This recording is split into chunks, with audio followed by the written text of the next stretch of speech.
Hey guys, and welcome to today's video. I'm Af, and today's video is gonna be a bit personal, but I really believe that a lot of people could benefit from this. Well, biracial kids, at least.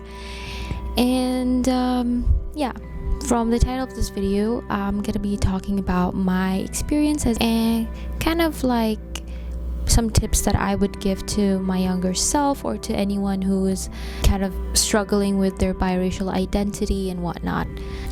So, being a biracial child definitely came with quite few challenges, and I definitely struggled a lot with my identity. I felt like I never really belonged anywhere. I always felt like an alien wherever I went. To give a little brief background about where I come from, my dad is actually Egyptian and my mom is Filipino, but I was born and raised in Saudi Arabia in a little small town which used to be a village actually, called Khalis.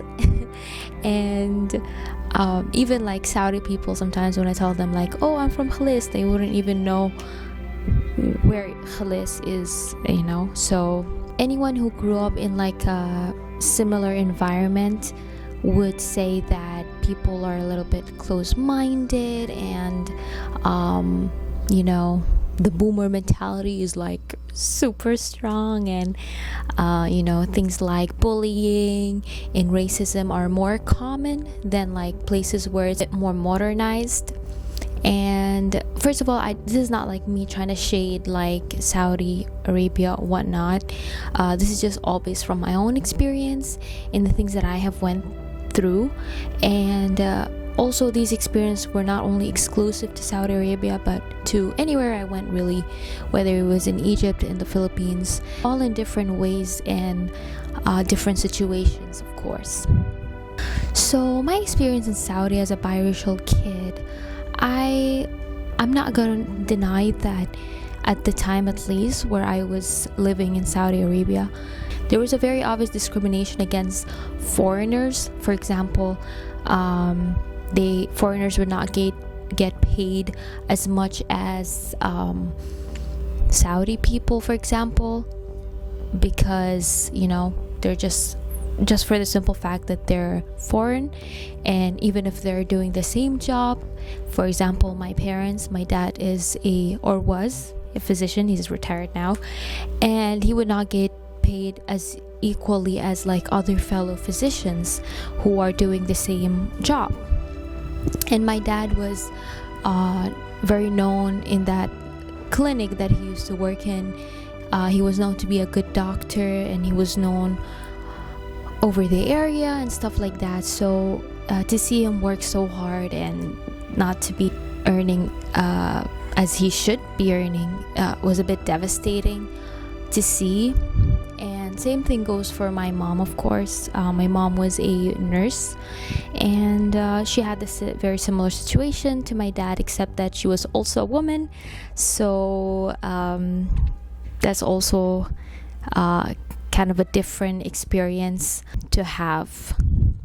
So seeing my own parents get treated that way, in that fashion, kind of played a toll on my own personal self-worth. A lot of people would argue with me that, of course, people who aren't from the same country are paid equally as the citizens, but I feel like people should get paid for the job that they're doing, no matter where they're from. I mean, there's a reason why they were hiring foreigners at the time to come to Saudi Arabia. That's my own personal opinion. I don't know about other people or what you think, but I just really think that people should be paid for what they're doing, no matter where they're from. I kind of started looking down on myself and feeling like basically I was not worthy enough or something like that. And to this day, I still kind of struggle with that part. Like whenever I am working, for example, or doing a job, I feel like I'm not really worthy of the money that I'm receiving. I always get like a depressive episode and kind of have a lot of self-doubt issues and thoughts that creep in my head. And somehow I think that whenever I earn like a good amount of money, I feel like I don't deserve it if I don't work my ass off for it, because that's how I watched my parents worked. Like, they were always working really hard, so I felt like if I wasn't working that hard, then I must not be deserving of that money, which obviously is not true to anyone who's watching. So yeah, that's like the first point from my experience. And then the second thing would be like, since I was born and raised in Saudi Arabia, I kind of felt like, obviously I love Saudi culture. I had a lot of friends in Saudi Arabia and still do until this day, which I'm very grateful for. And whenever I think about friendships and whatnot, I always go back to the friends that I had in Saudi and think, wow, those were solid friends. And no matter how many shitty friendships I have now, I always think, no, there are good people in the world, because I always remember my friends back in Saudi. So that was definitely the highlight for me of my time in Saudi Arabia, for sure. However, sadly, I feel like most of the problems were like government wise, because even though I was born and raised in Saudi Arabia, I was not allowed to get the Saudi nationality. Even though I've lived there for 18 years. For example, Saudi people have a lot of privileges, like Saudi kids especially. Like, for example, if you go to college, you actually get paid for just studying every month. So it would like cost somewhere between 800 to 1200 riyals. And that's just like an amazing perk, because like, imagine being paid to just study, which is like amazing, honestly. And it's just a huge privilege. As a Filipino college graduate, I could not relate. But yeah, even though a lot of my friends at the time kept telling me like, wow, you are so like Saudi, like you deserve the nationality, how come they won't give you the nationality or whatever? And I would always say, I don't know. Because like, all of my friends looked at me like I was already like a part of them, it made me feel like I belonged. But there was always this barrier of like, oh, you're kinda Saudi but you're not. Although I had amazing friends in Saudi Arabia, I also had a number of bullies throughout my time there, just because I'm biracial. And they would always focus on the fact that I'm an Egyptian, or like I'm a Filipina or whatever. Like I remember a kid once told me like we had like this fight or something with like another group, and I was always like the moderator, I guess. I don't know if moderator is the right word, or the peacemaker. Like, I would always try to make sense of the situation and kind of like give each side a time to speak or whatever, or explain, or say things in a nicer way that maybe some of my other friends would struggle to say, or like would not know how to deliver, or something like that. I remember one time, like the other side, this girl, like she was like talking mean and shit to my friend. So I stepped in and I said something. I don't even remember what I said, but I was like trying to kind of make peace between the two groups. And then she looks at me and she says, "Oh, shut up, you little Indonesian or Filipino girl." And I honestly, like, my friends were very solid, so they had my back. Once she said that shit, they all fucking flipped on her. They were like, "Oh my god, how dare you, like you're so like awful or mean or whatever." They also have like this bias in Saudi Arabia. Saudi is known to kind of bring Filipino workers or Asian workers to come work for them as like maids. So sometimes, like, when people would know that my mom is Filipino, like when she would come visit school to like take me or whatever, I remember kids like saying, "Oh, there's this maid outside," or whatever.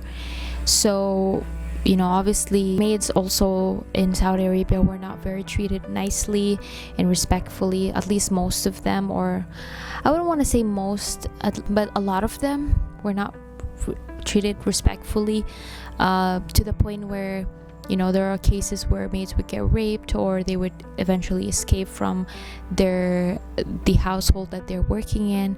And I don't want to generalize, but there were a lot of stories like that that I have heard of, and it's just a really, really sad reality. I don't know about the situation now, but that was the situation back then when I was in Saudi Arabia.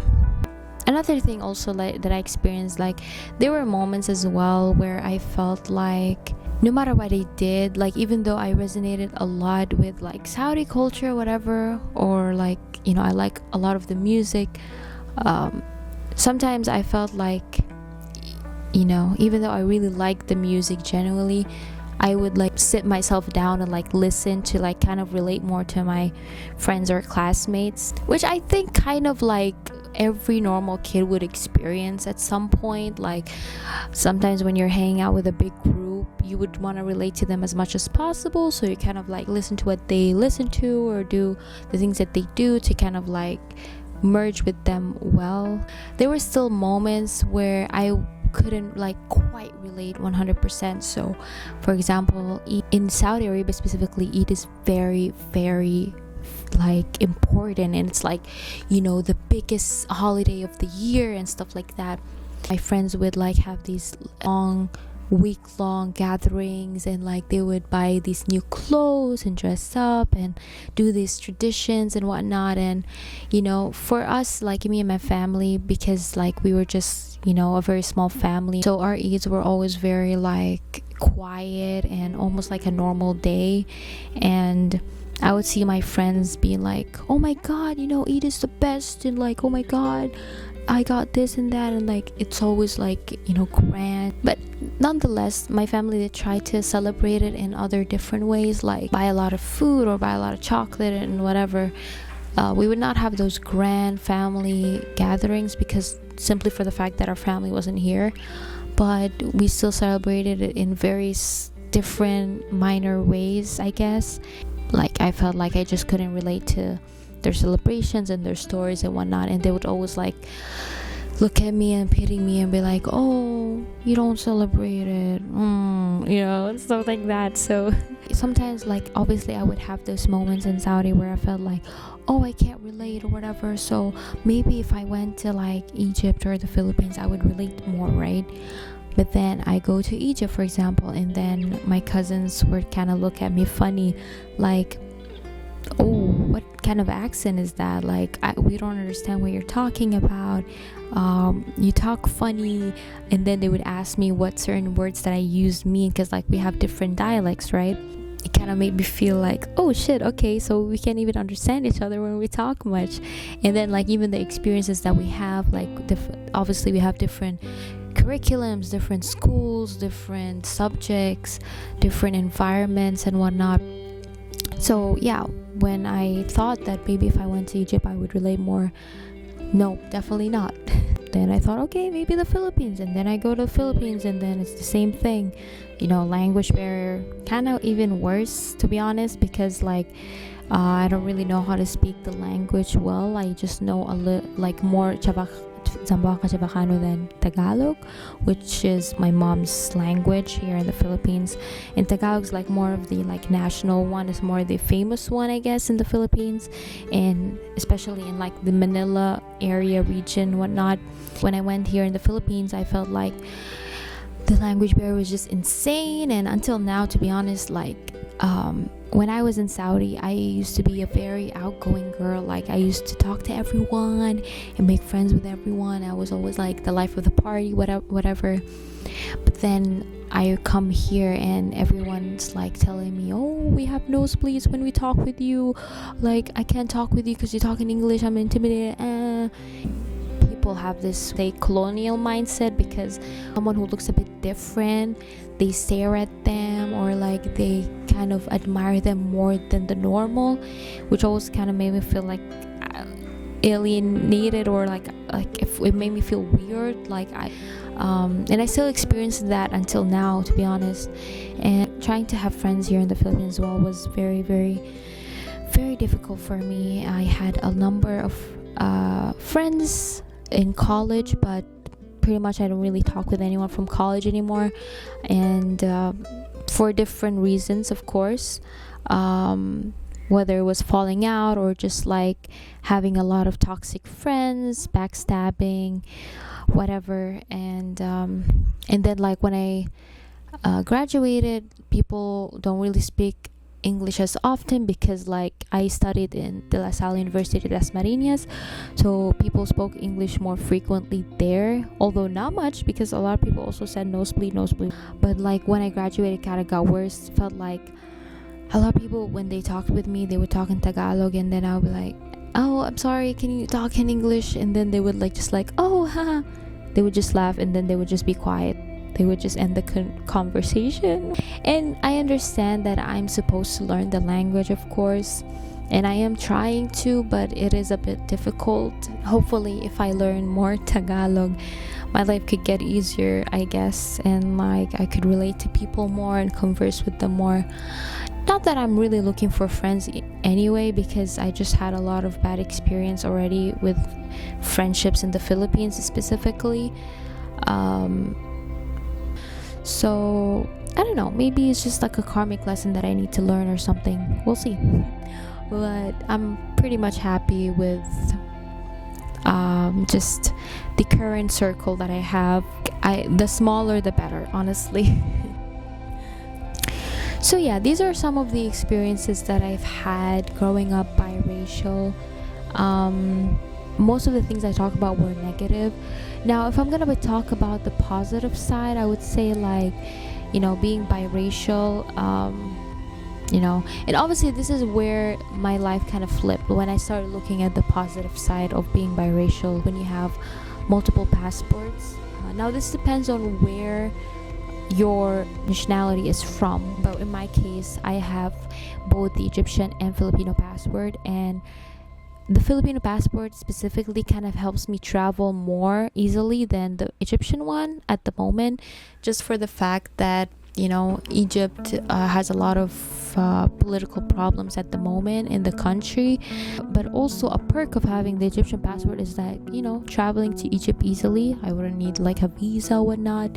And also same with the Philippines, and since I have the Filipino passport, I believe I don't need a visa to visit other nearby Asian countries, if I'm not mistaken.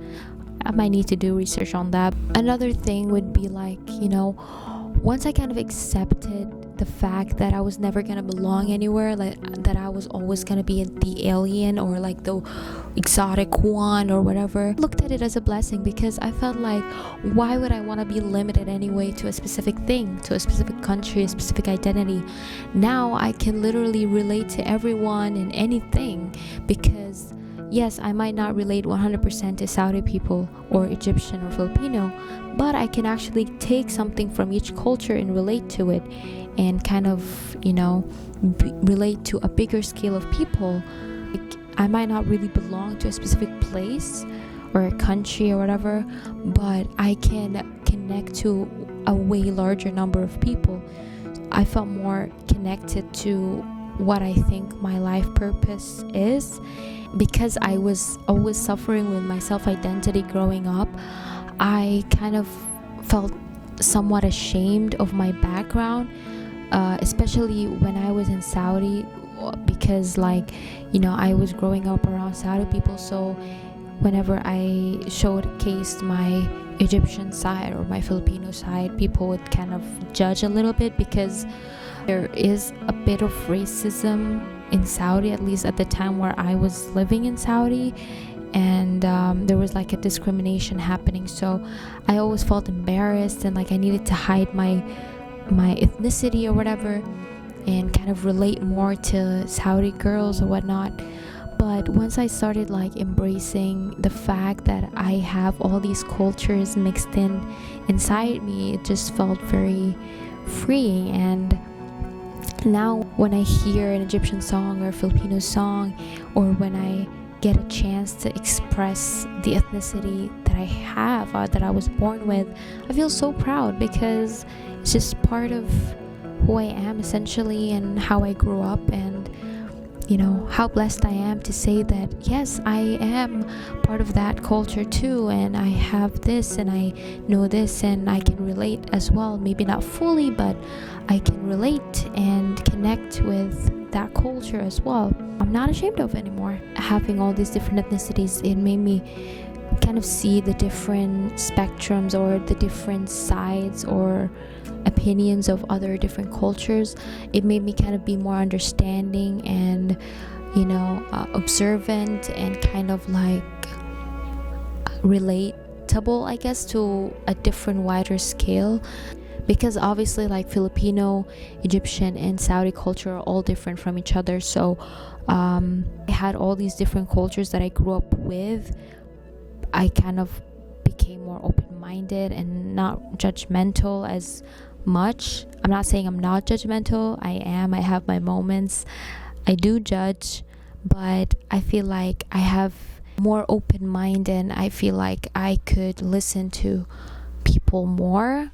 So yeah, guys, in conclusion, I'm actually very grateful that I was born this way now. Definitely a few years ago, if you asked me that question, I would have said that I feel ashamed and resentful and embarrassed and whatnot. But now I feel like as you kind of mature and you grow up, you kind of start to look at things in a different lens. And I feel like everyone kind of has their own journey of how to go through that. Maybe you have your own different experiences and whatnot, and that's valid. I know people who are older than me who actually still resent their culture or whatever, but it really depends on the person's, again, like I said, and how you want to view things or whatnot. So now we live in a day and era where being normal is boring, so why not be as weird as possible and exotic as possible and own it? So yeah, and at the end of the day, if someone fails to see you as a human being and past your ethnicity and whatnot, then they're not someone that you would probably want to hang around with anyway, because they sound like someone who is very small-minded and just not very evolved, to be honest. So don't worry about finding the right people, whatever, because the biggest thing I've learned was just how to be friends with myself and find my own culture, create my own culture based on what I like and what I've learned, and it doesn't have to be 100% resonating with a specific thing. And I am now proud to call myself an alien. So that's what I have to say about that. And with that was the video, guys. Thank you so much for watching, and I hope this helps somehow. Maybe I'll do a part 2 because I feel like this video was kind of rushed, but yeah. Peace. I'm gonna go work out now.